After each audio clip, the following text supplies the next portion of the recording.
There was a point in my life where I genuinely thought that I was untouchable. I always believed that I was one step ahead of everyone and everything around me.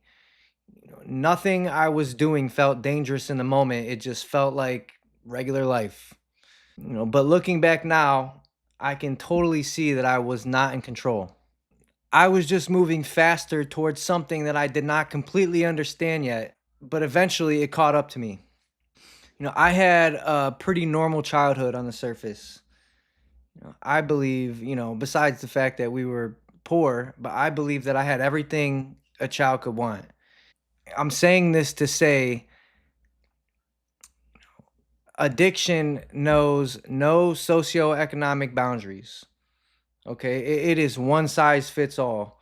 If I got this much of what I was supposed to have as a child, my brother got this much, and both of us fell victim to substance abuse disorder. So my life growing up, I was a normal kid. I was a good kid. I was like, out of all my friends, my mom was on me like white on rice. So I really did not have many opportunities to get away with anything, anyways. But, beyond that, I did not want to be a bad kid. I wanted to be good. I did not smoke my first cigarette till I was 18 years old, which is ironic because I started smoking pot when I was 12. So make that make sense. My childhood, looking at my childhood, it was nothing extreme, like nothing that would, have you look at it and say, well, this kid is going to go off the rails sometime. But underneath of all that, there was always tension, especially between my mom and my dad. I never really learned how to process any of that either. Growing up with that tension around you, it teaches you something without you even realizing it. You do not really build stability, you learn survival skills. I learned how to read situations and adjust, how to get approval, and how to stay out of trouble emotionally, even when things did not feel right. And that became my foundation. The first real shift in my childhood came when I was around 12 years old. I was exposed to weed. And at that time, it did not feel like a turning point in my life. It just felt normal because that's what all my friends were doing. And I can remember how I felt before I smoked, thinking about making the decision that I knew I was gonna do it.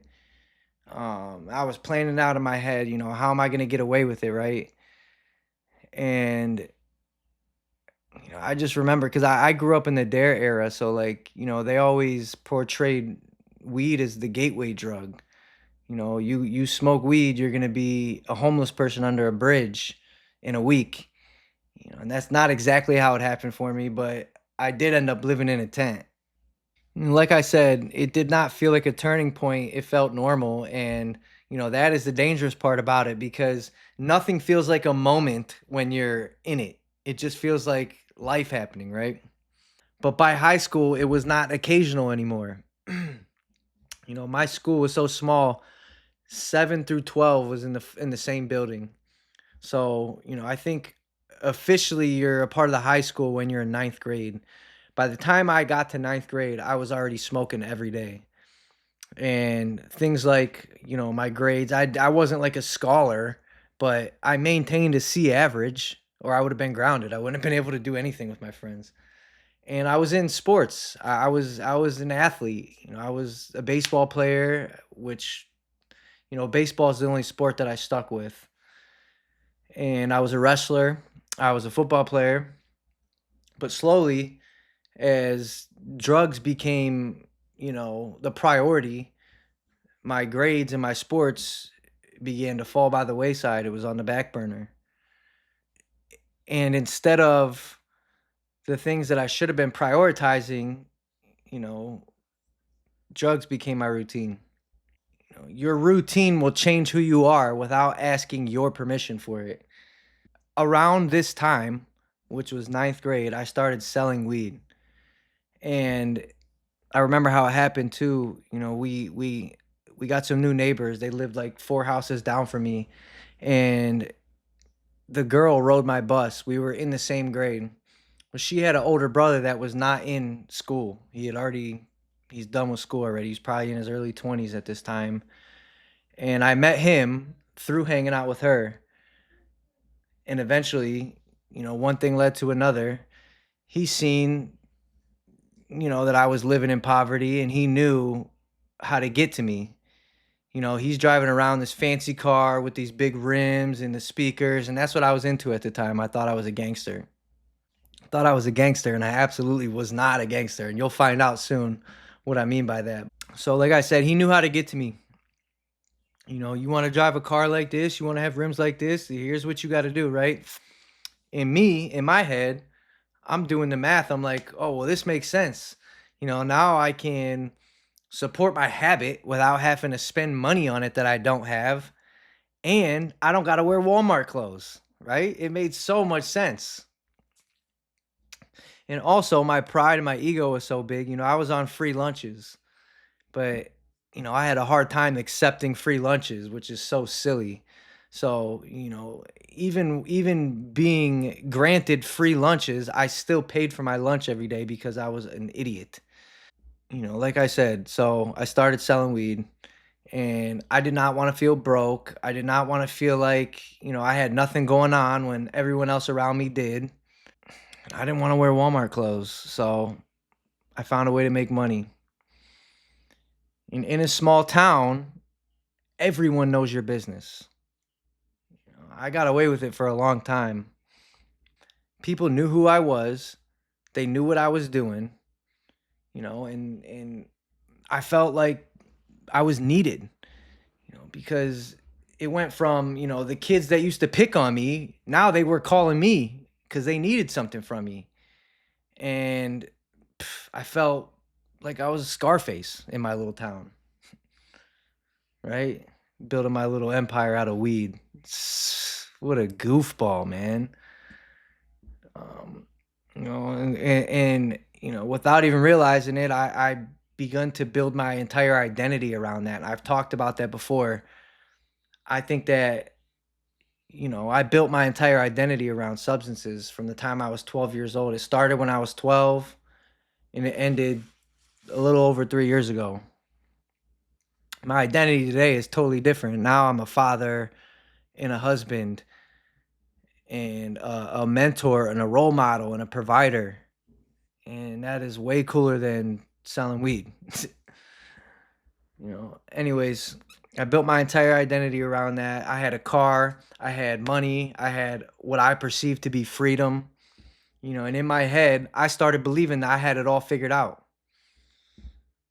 I thought I was ahead of everybody. I thought that I was untouchable. There was a point where I genuinely believed that I could handle anything. I believed that I was willing to do anything to make money without hesitating, without limits, just confidence. I was confident that I was willing to do whatever it took to make money. And looking back now, I can see that I was not in control. It was just momentum. And momentum will carry you a long way, right up until it doesn't. And that leads me to this point to where, we're living in the last house that we lived in as a family. My dad used to cut trees down. He was a tree cutter, so his job was seasonal. So there were a few months out of every year where he was out of work. And I'll never forget this. I remember it was like it was yesterday. One day he calls me into the basement and he says, "You need to do something to put some food on the table for your brother. I don't care what it is." He knew I was selling weed at the time. And all that did for me was just open the floodgates. You know, that just added, what's the word? It just confirmed what I thought about myself already, which was false. I had this false identity, this false persona that I believed that I was, which was, I thought I was 50 Cent or something, man, and I just wasn't. I believed that I was capable of kicking in your door and tying you up and taking everything you had. And that is just the farthest thing from the truth. Shortly after that moment, everything shifted, okay? I got pulled into something that seemed small at first. quick money. That's what it was. It was advertised to me as quick money. You just gotta go here and do this thing really quick, and I'll give you half. And at the time, there was a lot going on. Okay, like I said, my dad called me into the basement, told me you need to start bringing in some more food and more money in here for your brother, your brother, your brother. Right? That's how he sold it to me. So I'm like, okay, when I got that call, I'm like, tell me where to go and what to do. Little did I know I was getting myself into something that was just way over my head, man.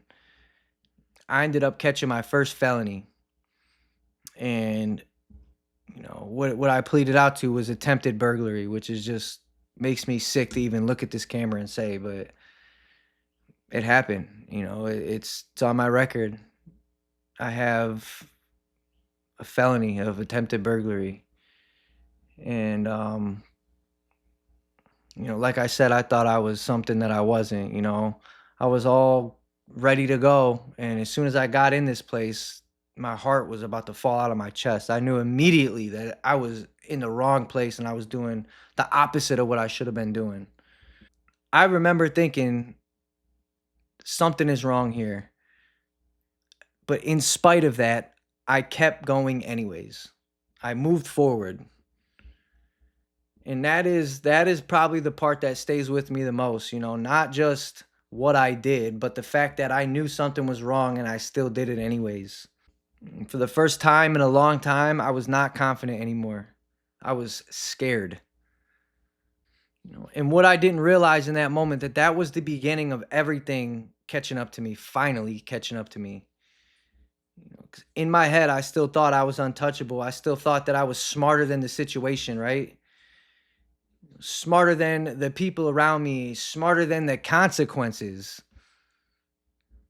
But I was not. And that was the first time that life proved that to me. And it absolutely wouldn't be the last. Before I close this out, I want to say something to you guys, right? Like, a lot of people listen to this, they are walking through their own version of the story that I just outlined. The different details, but the same internal fight. Trying to change, trying to grow, and trying to figure out what comes next. And I just need you to know that you do not have to do that alone. We built something right here for that, okay? The journals. These are the journals. These are available if you actually need a place to process your story instead of carrying it around in your head. This is something that helped me get sober and helped me stay sober. April 20th, my wife and I celebrated 3 years of sobriety, and this has a huge part to do with it. I'm not just trying to sell journals. I made this because it worked for me. And I know that just because something worked for me and it worked for her, it's not going to work for everybody, but the odds are against us. The only reason why I'm sober is because I got to a point where I was willing to do anything it took to stay sober. And this is just one habit that I picked up and that I still continue to use today. The link to those journals are going to be in the bio of my channel, and they're also going to be in the description for this episode. We have guided meditations that people can use when they are trying to stay grounded or just trying to get through a moment that might feel heavy. And what I like about the meditations is there's nobody involved. Like, you don't have to interact with anybody to take advantage of the benefits of these meditations, right? I'm going to leave the link to the guided meditations in the description for this video. This was something I would highly encourage you to check out. And then every Sunday we do a recovery meeting that is accessible via Zoom. Anyone, anywhere is welcome. Okay, this is just a super laid back meeting. There's not a lot going on. We just show up every week and we talk about whatever we're going through, and you don't got to put on some show. Everyone is welcome. The link to that will also be in the description of this video. And if you got your own story, your testimony, I would love it if you sent it in, please. You can email us at thegandeeshow@gmail.com. I want to start a new segment to my show where I read stories and I talk about how I relate to them. That would mean we would upload twice a week instead of once. And I could really use your guys' help with that. So If you want to be the first person to be on a new episode, email me your story at thegandeeshow@gmail.com. And I paused this story here on purpose because what comes next in my story is when things really start to spiral for me. Up until this point, I thought I had things under control, right? Even when I didn't. But after this moment, control starts slipping in a way that I could no longer ignore. The consequences did not just stay external, they became personal, deeply personal. And that is really where everything begins to change in my life. So, in the next episode, if I get any kind of positive feedback on this episode, that's where I'm going to pick up. The illusion of control finally starts to break down for me for real. If you've ever felt like you're just moving through life without really even thinking about where it's going, I get it. I have absolutely been there myself. I was not able to recognize that until I got sober. So I don't know if anyone can relate to that. Let me know in the comments. I will see you in the next episode. Until then, I love you and I'm out.